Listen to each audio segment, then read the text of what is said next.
yapacağım ki? İşte milyon insan olmanın böyle bir faydası var. Ha? Hadi atma. Canım Allah'ım. Ütü masası gibi her yere katla kaldır koy.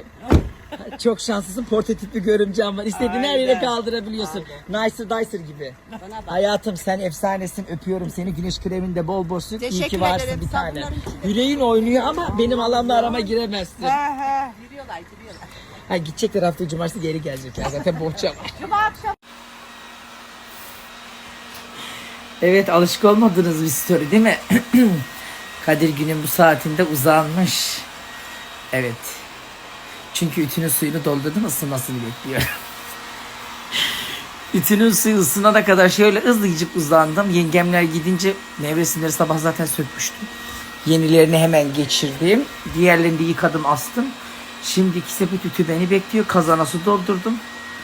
O ısınana kadar şöyle hızlıcık uzanıyorum. Aralarda dinleniyorum bak.